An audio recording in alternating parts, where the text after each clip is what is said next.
everybody, this is Xltactical, and thank you guys for joining me on another video. If you guys are finding me for the first time, please consider subscribing, like, subscribe, all that stuff. That's the best way to help this channel continue to grow. Thank you guys very much. Alright, so by the title of this video, how many firearms should you be buying? Well, that's an easy one, as many as you want. The more the merrier. But all joking aside, realistically, I'm going to give you my take on what firearms or how many should you be having. And this number can vary from people based on their budget, based on their living environments, based on their state restrictions and all that stuff. But here's where I would kind of go off of mine. And by no means am I a matter expert. I'm just one of you. But I've asked myself that same question. When is it too much? Was this too little? Can I buy more? So here we go. So first off, I'm going to start off with this guy right here. This is my Glock 43X. It is chambered in 9mm. It is empty. We are dealing with safe firearms and in a controlled environment. All of the firearms have been safety checked and they're all empty. This Glock 43X holds 15 rounds of 9mm. This is a gun that I would feel that you need to have in your arsenal, right? What does this fit? This is my everyday carry. This can be considered also my home defense, right? This is my everyday purpose carry. Probably the firearm that have the most rounds through, because I train with this quite often. Very proficient. Where does it check off a couple of the boxes for me is that one, it's sleek, it's compact, easy for me to conceal with. It does have an optic. I like shooting with optics. It makes me a little bit better proficient. I can put a light on this. I have other variations or other everyday carries that do have lights, but I don't have it on this one. I do, however, have night sights on this particular one so that I'm able to see those sights in the dark during the day. And if my optic seems to go down, that's where I want to go. So my everyday carry travels with me everywhere I go. I think that is one part of a firearm that you should have in with you. So that's number one. Number two, just kind of stop real quick through this. And I do, you know, you're going to either agree with me or disagree with me. I have something like this. This is my Ruger LCP, chambered in 380. Only 6 to 8 rounds can fit on this. But the reason why I have this is a secondary piece. Not always can I carry an everyday carry. Something like 15 rounds tends to weigh down. I'll have it in a holster. This more, sometimes I put it in a pocket. It does go in a little holster. Or I can give this over to my wife. She puts it in her purse. And she carries it with us. So that way we are both carrying. We're both safe. If we ever need it, we know that we have it. Better to have and never have to use, but have it there, than need it and not have it, right? So that's what I kind of have. Then I'll move on to something like this, which is my Springfield Prodigy. Also chambered in 9mm, a little bit bigger, as you guys can see. This is a full metal gun. It's a little bit thicker in its body, heavier, but you guys can see I do have it light bearing. I do have an optic on it as well. Now, what does this fit? This fits kind of like my home defense firearm. This sits by my bedstand, by my nightstand. I can put anywhere between 17 up to 24 rounds, depending on the mag that I have, and I like that capability to have it in there. The grip angle that I have on there is very comfortable in hand. I go out to the range and I train with this a lot, even though I don't carry it, but I love it because I have the capacity on it. The recoil on it is very manageable, very flat shooting firearm. I actually show my wife how to use this. The mechanism to actuate it is quite simple, kind of buttery.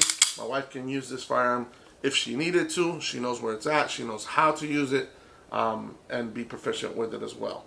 As we move on from number two, we move on to number three. This is probably where it kind of gets tricky, and you would say, do you need something more than two? Let's stop at three. I would say every home or every arsenal should have something like this. This right here is my Celtic KS7. It is a 12 gauge pump shotgun, right? So, do you need a shotgun? Absolutely. I think you would need one.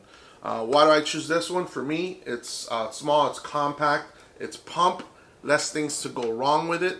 I don't have an optic on it. I do have fiber optic sights on it, so I can see it in the dark or during the day. I like it because it's small. It kind of tucks away from where I want it to be. It does reside in my home, just kind of like a last stand firearm. I can put 7 shells in here of regular 2 3/4, or I can bump it up. If I use the mini shells, I can bump it up to about 12 shells. I can still shoot bird, I can still shoot buck, and I can still shoot slugs. The kind of stopping or power that it has up close is quite deadly, quite strong, and I enjoy it. There is a little, there's a way I look at it is that it's kind of point and shoot or pump and shoot.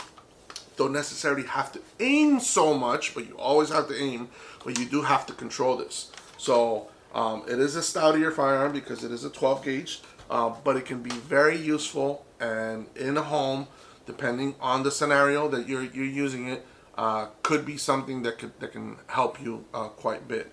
So then we move on to, should 3 be the end, right? We have an everyday carry, a backup, which was the pocket one, a bedside gun, home defense, and we have the shotty. Now, here's where you can kind of go and say, hey, that's enough for me, or do I go for more? I choose to go for one more.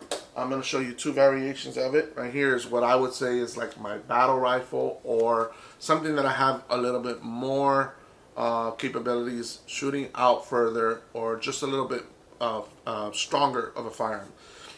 This is my Saber 10.5 inch AR.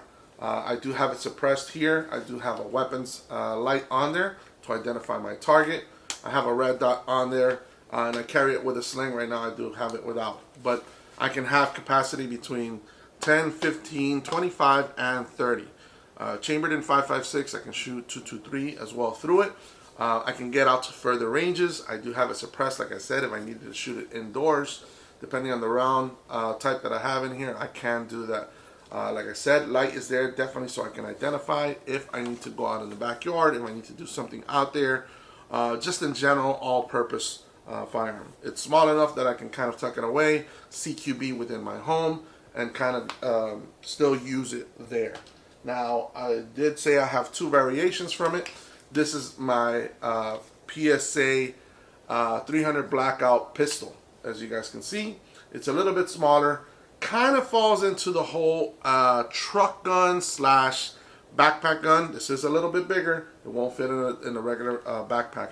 But I do have a light laser unit up here up top, so I can identify the target. I can change it over to infrared if I needed to use it. I have a magnifier just so I can point out a little bit further. I have a red dot for up close and personal.